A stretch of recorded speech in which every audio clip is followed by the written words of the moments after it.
exercice 2.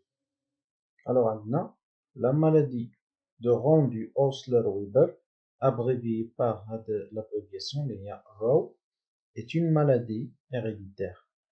Parmi ces symptômes, des saignements spontanés de nez. يعني كيكون عندنا واحد النزيف تلقائي ديال الأنف. Des hémorragies digestives et une atteinte de foie. كيكونوا بعض يعني نزيف على مستوى الجهاز الهضمي et une atteinte de foie يعني إصابة ديال الكبد. Ces symptômes sont dus à des malformations artéro-veineuses. Alors هاد لا مالادي هادي الأسباب ديالها هما تشوهات كاينين في العروق الدموية في الأوردة qui entraîne l'absence de réseau capillaire entre les artères et les veines. Alors كيكون عندنا واحد un manque de réseau capillaire ما بين les artères et les veines. Alors شنو هو la problématique de cet exercice هو déterminer l'origine génétique de cette maladie. Donc التمرين كله الهدف الأساسي اللي فيه هو déterminer هو تحديد السبب الوراثي ديال هذا المرض. Alors on propose l'exploitation des données suivantes. La donnée 1.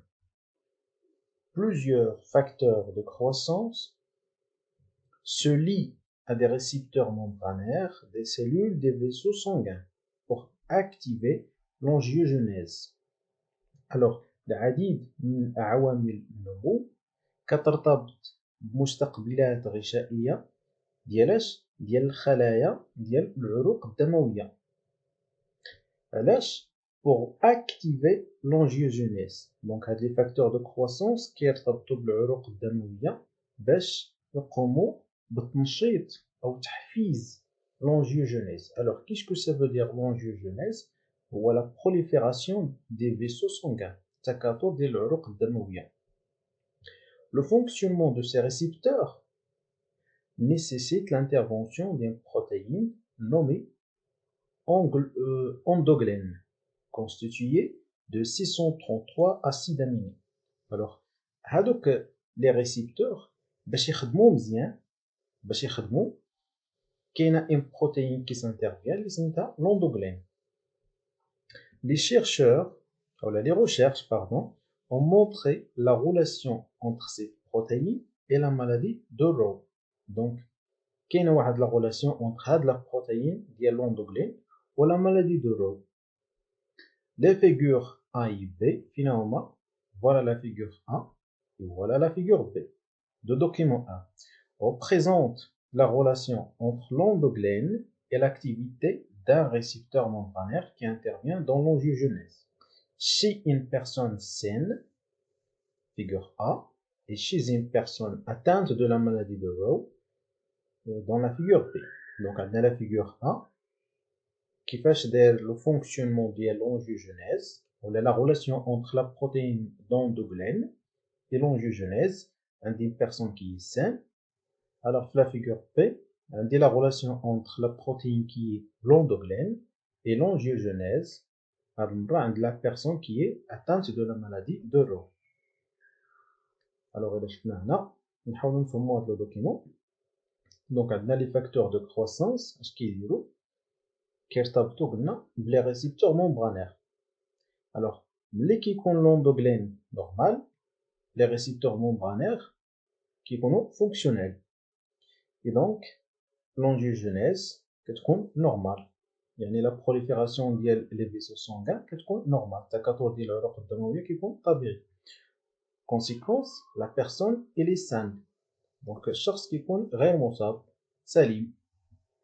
Alors cette fois-ci dans le cas où l'endogène est anormal, تكون la protéine ديال l'endogène anormal. شي حاجة un problème كاين في la protéine. هاد لي فاكتور دو كروسونس كيولي واش يديروا كيرتبطوا بواحد لي ريسيبتور ممبرانير هاد المره سيت فواسي نون فونكسيونيل يعني ما خدامينش مزيان ما خدامينش اي دونك لونجيوجينيز كتولي حتى هي انورمال يعني التكاثر ديال العروق الدمويه حتى هو كيولي غير طبيعي le résultat, la personne devient atteinte de la maladie de Roux. Alors, dans le document, on passe à la question. En exploitant le document 1, montrer la relation protéine-caractère. Alors, en exploitant, qu'est-ce que ça veut dire l'exploitation? Il faut faire l'analyse pour tirer des informations qui vont nous servir à répondre à la question, la deuxième partie de la question, Léa, montrer la relation protéine-caractère. Donc, on doit commencer par l'analyse. L'analyse, on doit tout simplement essayer de relier entre la nature de la protéine et l'angiogenèse. Est-ce qu'elle est normale ou anormale? Alors, en présence de l'endoglène normal, chez de la personne saine, en présence de l'endoglène normal, les facteurs de croissance se lient à des récepteurs membranaires fonctionnels. Cela provoque quoi? L'activation d'un angiogenèse qui est normale. Et donc la personne, elle est saine. Dans le cas contraire, en présence de l'endoglène anormal, en présence de l'endoglène anormal, les facteurs de croissance se lient à des récepteurs membranaires non fonctionnels et ceci provoque l'activation d'une angiogenèse qui est anormale. En fait, la personne devient atteinte de la maladie de Roux. Donc, l'analyse. On essaye de relier la nature de la protéine avec la conséquence de cela en ce qui concerne l'activation de l'angiogenèse. D'abord, on passe à la deuxième partie de la question, l'effet à montrer la relation aux protéines caractères. Alors, qu'est-ce qu'il faut faire? Il faut citer pour chaque type de protéine, on a deux types de protéines, l'endoglène normal et l'endoglène anormal. Donc, il faut citer pour chaque type de protéine le caractère correspondant, puis déduire que le changement de la protéine fait changer le caractère. Les caractères عندنا هما une angiogenèse normale ou une angiogenèse qui est anormale. Donc, خاصنا نربطوا بين هذا le caractère وهذا la protéine. Donc, اش غنقولوا la personne saine, qu'est-ce qu'elle possède? L'endoglène normal. Donc, la protéine normale. Et donc, elle a quel caractère? Elle a le caractère, une angiogenèse qui est normale. Deuxième année, pour la personne qui est atteinte de la maladie de Roux, elle possède l'endoglène anormal, il y a la protéine anormale, et donc, le caractère, une angiogenèse anormale. Donc, lorsque la protéine change, le caractère aussi change. Donc, on dit que la modification de la protéine provoque, à de la flèche veut dire provoque, cause, provoque la modification du caractère. La donnée 2. La synthèse de l'endoglène est contrôlée par un gène. Donc, on est devant un seul gène, appelé le ING, qui existe sous deux formes alléliques. Donc, on dit un gène, on dit deux allèles pour ce gène. Le document 2, le document présente un fragment de l'allèle normal, et donc c'est un bras, c'est un bras non transcrit, c'est une information qui est très importante chez un sujet sain. Il y a un fragment de l'allèle normal, aussi atteint le bras non transcrit, chez un sujet atteint de la maladie de Roux. Donc le document 3 présente le tableau de code génétique. Donc on a le code génétique لانه كنخدم على اساس انكم عارفين كيفاش تستخدموا هذاك لو كود جينيتيك راه سي سامبل. alors عندنا هذا هو le fragment de l'allèle normal وعندنا هنا le fragment de l'allèle anormal. Les deux bras, les deux fragments, les deux séquences nucléotidiques, ce sont des brins non transcrits. La question est, en se basant sur les documents 1 et 2, donner les séquences d'ARN à des acides aminés correspondantes aux deux fragments de l'allèle normal et de l'allèle anormal, puis expliquer l'origine génétique de la maladie.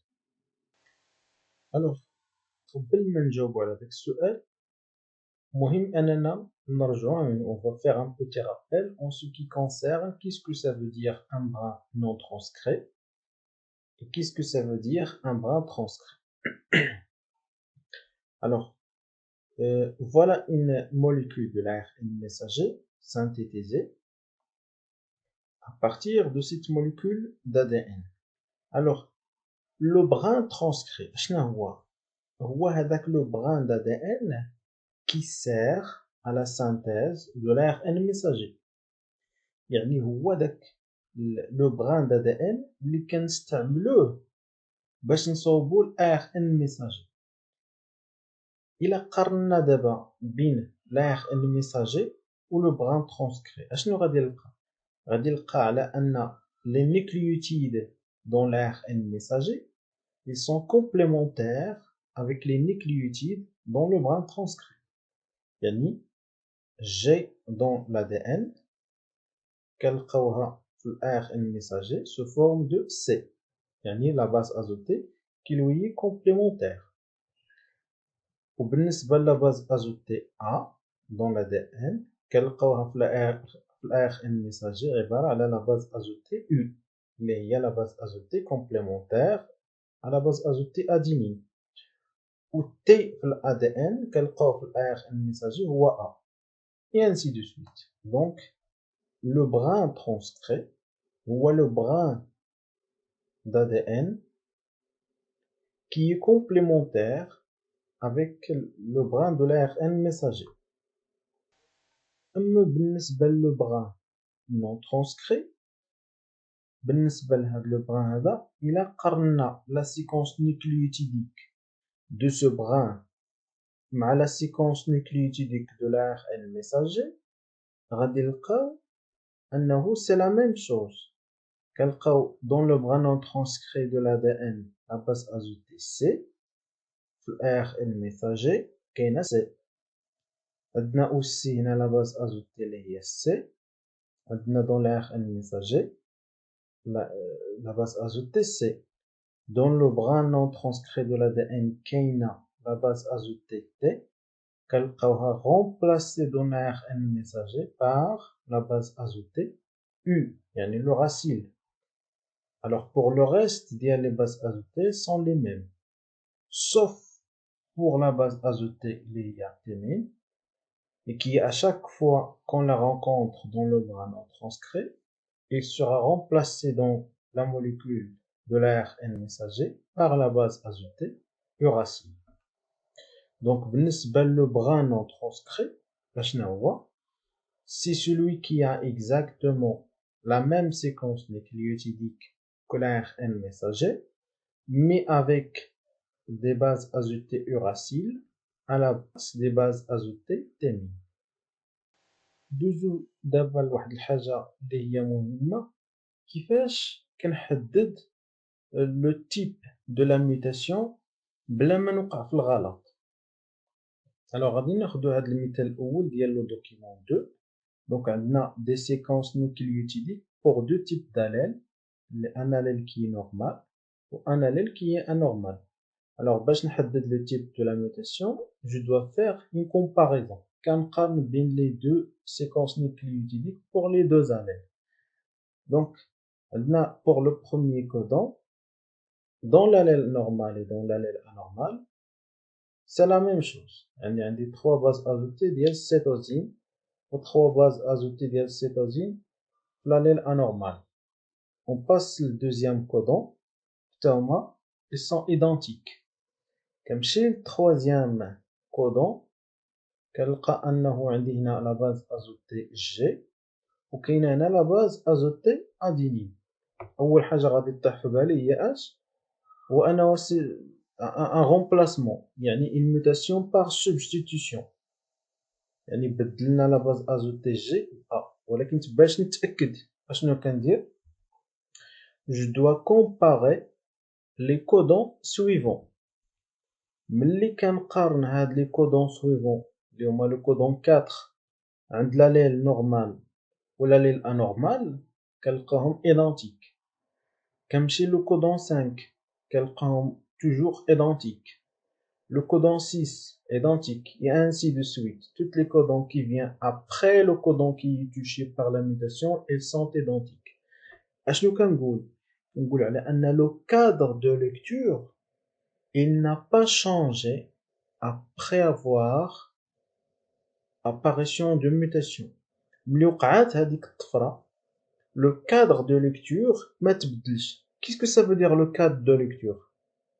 c'est le mode de regroupement des nucléotides dans l'ADN donc dans l'ADN ها هما les nucléotides comment ils sont regroupés après la mutation le regroupement des nucléotides il n'est pas touché et donc le cadre de lecture il n'a pas changé après la mutation هاد الحالة هادي كنولي كنأكد la mutation c'est vraiment une mutation par substitution اشنو وقع فيها c'est une mutation dans laquelle la base ajoutée guanine dans le codon du codon 3 de l'allèle normal est remplacée par la base ajoutée adénine dans l'allèle anormal.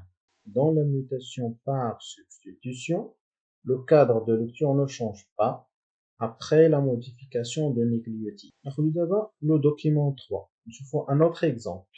كنمشيو عندنا toujours un individu sain, un individu atteint, donc deux brins d'ADN اللي هما ديال deux personnes différentes. On fait la comparaison. كنمشي هاد le codon 66 مع le codon 66 عند l'individu qui est atteint كنشوفوا انهم sont identiques كنجي تاني لهاد 67 كنلقى ان عندي هاد لو كودون فيه une modification عندي هنا تي جي ا alors qu'ici عندي تي ا ا alors à première vue يعني للوهلة الأولى غادي نقول أنه c'est une mutation par substitution يعني تبدلات هاد الجي بأ ولكن attention كي خصني نمشي نشوف لو كادر دو ليكتور alors إلا مشيت لهاد لو كودون 68 كنلقى ACA et le même codon اللي هو 68 chez l'individu atteint كنلقى أنه ولات CAC عند هاد لو كودون اللي هو 69 عندي CTA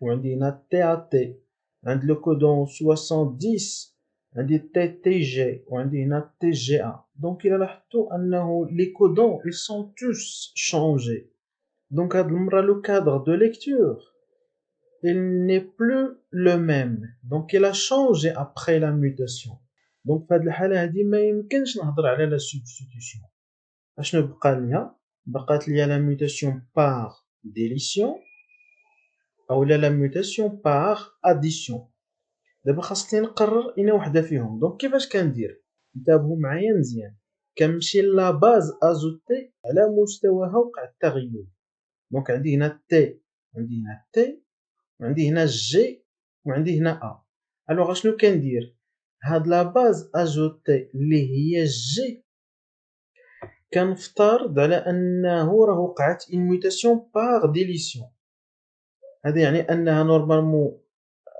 اختفت dans le brin transcrit de l'individu atteint donc كنحاول نردها ليه إلا الأمور تصلحات donc c'est vrai c'est une mutation par délation إلا الأمور ما تصلحاتش هذا يعني أن c'est une mutation par addition donc شوفوا معايا اش غادي ندير غادي ناخد هاد لا باز ازوتي جي وغادي نوضعها ما بين لا باز ازوتي تي ولا باز ازوتي ا دونك إلا وضعتها اش غادي تولي عندها تولي عندي تي جي ا وغادي تولي عندي ا سي ا وها هي غادي تكون عندي تاني سي تي ا وها هي، وغادي تولي عندي تاني تي تي جي وها هي انسي دو سويت.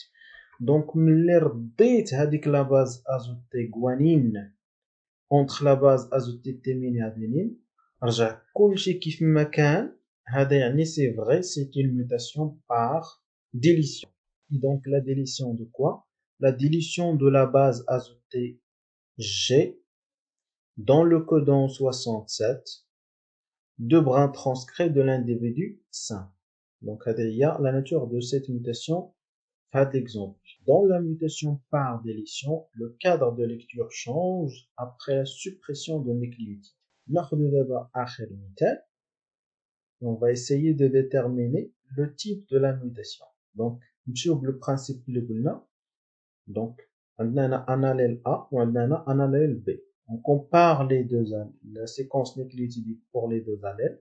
Donc, le premier codon GGA, donc ils sont identiques. Deuxième codon, elles sont identiques.